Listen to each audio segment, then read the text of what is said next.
வணக்கம். தேஸ் கிச்சனுக்கு உங்கள் அனைவரையும் அன்புடன் வரவேற்கிறேன். இன்றைக்கு நான் செய்ய போவது வெண்டைக்காய் கறி மசாலா. வாங்க பார்க்கலாம். இப்போ நம்ம வெண்டைக்காய் கறி மசாலா பண்ண போகிறோம். அதுக்கு இந்த மாதிரி வெண்டைக்காய் ஒரு 1/4 கிலோ நறுக்கி எடுத்துருக்கேன். இப்போ இதுக்கு தேவையானது மஞ்சத்தூள் 1/4 டீஸ்பூன், மிளகாய் தனி சில்லி பவுடர் இது 1 ஸ்பூன், இது மல்லித்தூள் 1/2 ஸ்பூன், கொரியாண்டர் பவுடர், இது சீரகத்தூள் 1 ஸ்பூன், இது தாளிக்கிறதுக்கு ஒரு சீரகம் மட்டும் போதும். அதுக்கப்புறம் ஒரு வெங்காயம் சின்னதாகவே எடுத்துக்கோங்க, ஒரு வெங்காயம், ஒரு தக்காளி இப்படி சின்னதாக நறுக்கி எடுத்துக்கோங்க, ஒரே ஒரு பச்சை மிளகாய் 2ஆக போட்டிருக்கேன், இப்படி கீரை எடுத்து வச்சுக்கோங்க, கருவேப்பிலை, தேவையான உப்பு. இப்போ நம்ம முதல்ல இந்த வெண்டைக்காயை நல்லா கொஞ்சம் வதக்கி எடுத்துக்குவோம். இது வதக்கி எடுத்தால் தான் அந்த மசாலா பண்ணுறப்ப அந்த கொலகொலப்பு இல்லாமல் இருக்கும், நல்லாயிருக்கும். கொஞ்சம் வதக்கி எடுப்போம் பாருங்கள். இப்போ இந்த வெண்டைக்காயை இந்த மாதிரி வதக்கி எடுத்துக்கோங்க. இப்போ நம்ம மசாலா பண்ணுவோம்.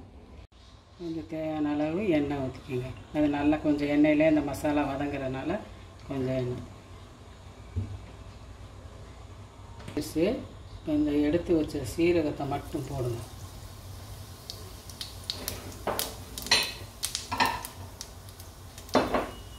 அது இந்த வெங்காயம், பச்சை மிளகாய், கருவேப்பிலை இது 3 வதக்கணும்.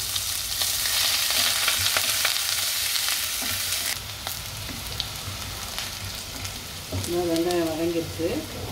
இப்போ இந்த தக்காளி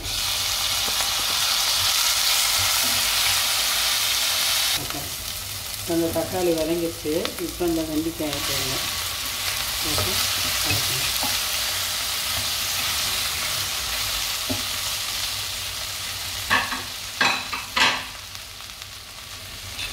இப்போ இதை எடுத்து வச்ச மஞ்சத்தூள்,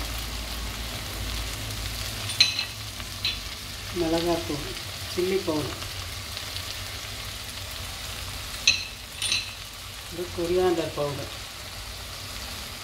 இதை போடுவோம். சீரக பொடி கடைசியாக போடணும். இதை அப்படி போட்டு தேவையான உப்பு,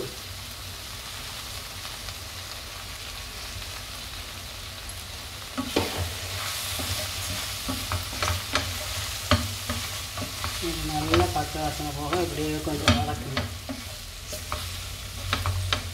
கொஞ்சமாக கொஞ்சம் அந்த மசாலா அந்த வெண்டைக்காய் சேர்றது மாதிரி கொஞ்சமாக ஊற்றுங்க போகும், ரொம்ப ஊற்றாதீங்க. இப்போ ஒரு கொதி வந்தோடனே அப்படியே கொஞ்சம் அனல்லே போட்டுருங்க. அப்போ இந்த மசாலா பூரா இந்த வெண்டைக்காயில் அப்படியே இழுத்துக்கும். அதனால் அப்படியே கொஞ்சம் மீடியம் ஃப்ளேம்லேயே வச்சுருங்க. தண்ணியெல்லாம் வற்றிடுச்சு. இந்த இதில் நல்லா தீயை குறைச்சி அனலில் போட்டுருங்க. அப்போ நல்லா உள்ள சாரும் பாருங்கள். கொஞ்சம் வெண்டிக்காய் இந்த மசாலாலாம் நல்லா சுருளாக இருக்குது. இந்த ஸ்டேஜில் நம்ம எடுத்து வச்ச சீரகப்பொடி போடுங்க. இது கடைசியாக போட்டால் தான் அந்த சீரகப்பொடியோட ஃப்ளேவர் நல்லாயிருக்கும். போட்டு கரெக்டி ஒரு 5 நிமிஷம் அடுப்பில் வச்சு இறக்கிங்க. பாருங்க எல்லாம் முடிஞ்சிடுச்சு.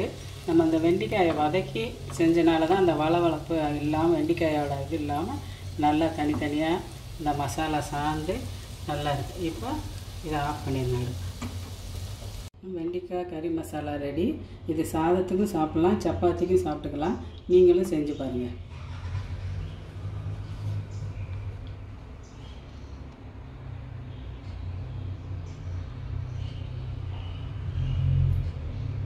வெண்டைக்காய் கறி மசாலா எப்படி பண்ணுறதுன்னு பார்த்துக்கிட்டிங்களா? நீங்களும் அதை பார்த்து செய்யுங்க. இந்த வீடியோ உங்களுக்கு பிடிச்சிருந்தா லைக் பண்ணுங்கள், ஷேர் பண்ணுங்கள், சப்ஸ்கிரைப் பண்ணுங்கள். நன்றி.